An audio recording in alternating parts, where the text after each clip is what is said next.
Here is a simple but undeniable truth. You were thrown into this world without making any choices.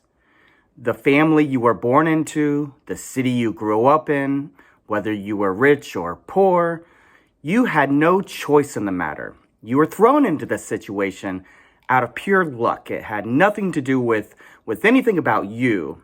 It was completely out of your control. I think this is important to think about when we're thinking about justice, especially if we take justice, as Nagel does, to mean something like fairness. Here's the point. Far too many people face inequalities, inequities, and different sorts of harms out of no cause of their own, having no choice in the matter, purely out of some kind of unfortunate luck. These sort of inequalities and inequities, these sorts of harms are simply the result of what happened before they were born, what family they were born into, what sort of society they live in. And this has nothing to do with them. It has nothing to do with anything they chose. It's merely the unfortunate fact of the kind of world we live in, the society we live in, and the social institutions that give rise to whatever situation you happen to find yourself in. Now, others are lucky in a different sort of way. Other people are born into a very rich or wealthy situation where their family has all of the resources available for them, so they grow up in a great educational system with great schools. So again, it looks like there are people who are born into a very privileged situation, again, out of kind of sure luck. Nothing that they chose or that they themselves did to put themselves into that situation. Of course, we also need to consider people who live outside of the United States. There are many, many people who are born into terrible situations, into famine, civil war, places like in Afghanistan or in the Ukraine, where, out of no choice of their own, they live in a terrible, horrible condition or situation. For instance, we might kind of think that our government is corrupt. We might be not very happy with what's happening in our own society. We might think that our streets should be better. Maybe we think that our own educational system should be better.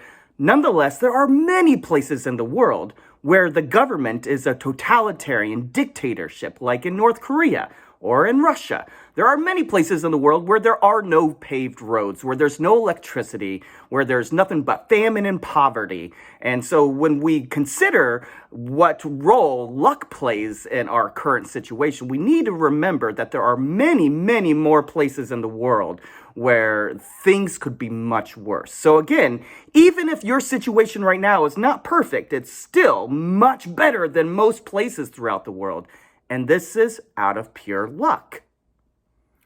So why does all this matter?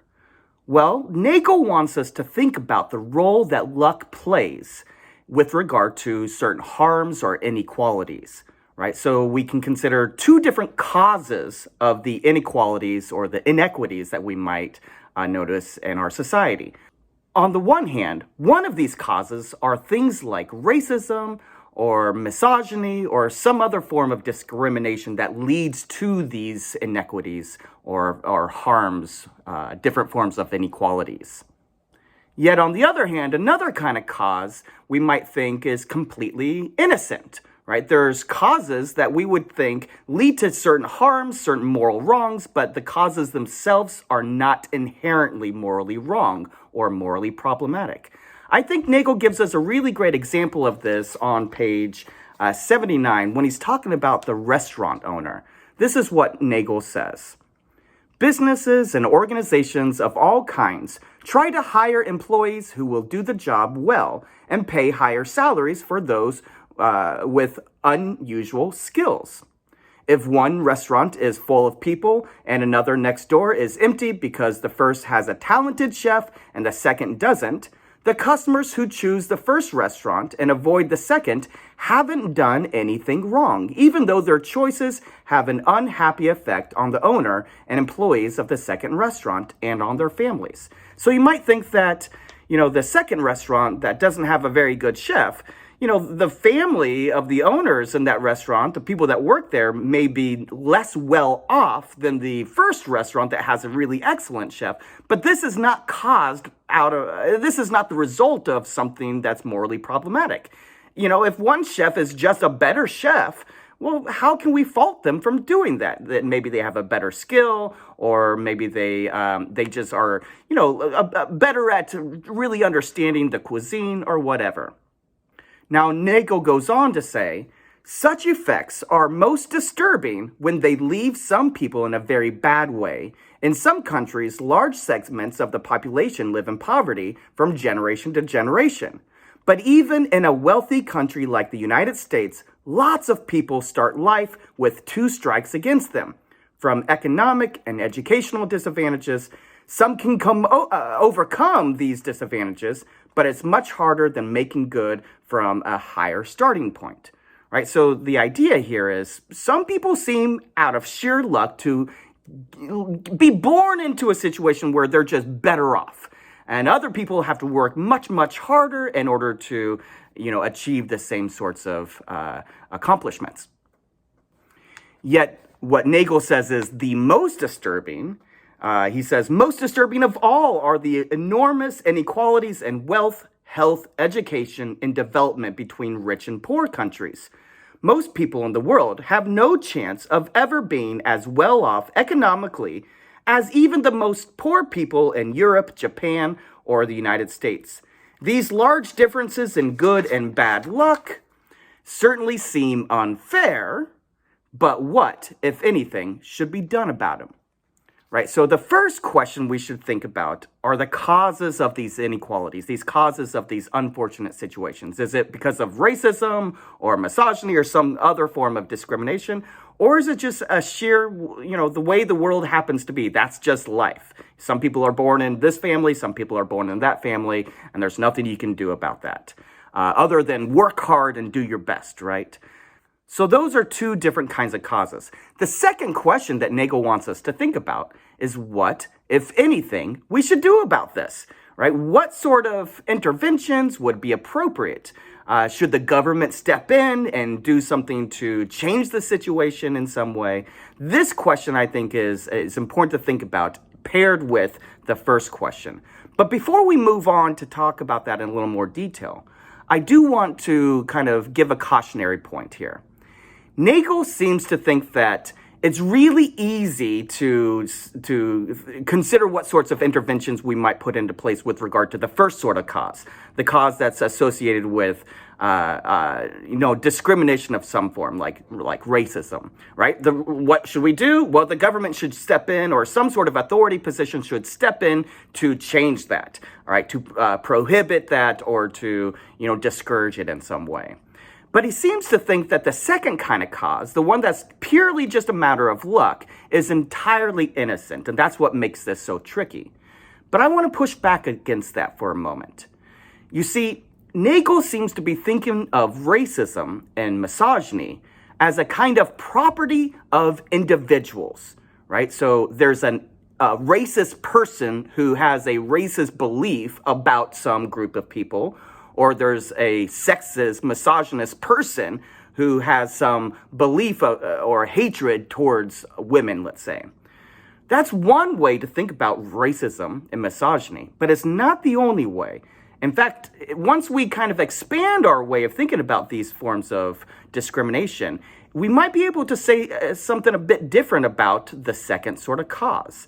So for instance, some folks would argue that racism and misogyny is not merely a property of an individual, but it's actually a property of an institution, of a social environment, right? So racism can be understood as the properties of different institutions that allow for the kinds of inequalities or inequities that continue to persist, even when certain individuals would not consider themselves or would not take themselves to be racist, right? So I might not consider myself to be racist. Nonetheless, I still might live within a racist society. I might go to school at a place or work in a business where they have institutionalized various racist practices.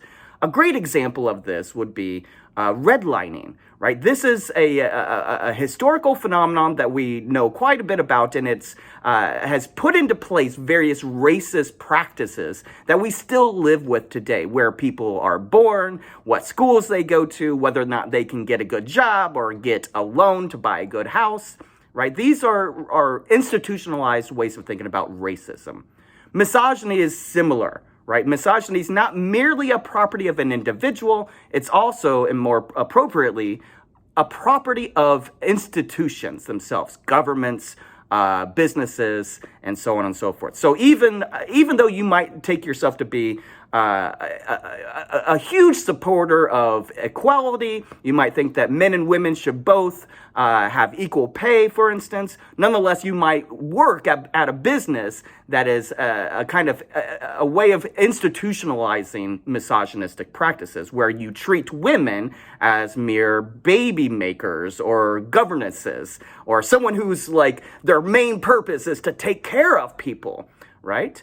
So we need to think about things like racism and misogyny in this broader context. And once we do, I would suggest, then we can see how where we're born, what sort of social institutions we're born into, which we don't have any choice in the matter. Nonetheless, those social practices and institutions could nonetheless cause these kinds of harms, inequities, inequalities, and so forth.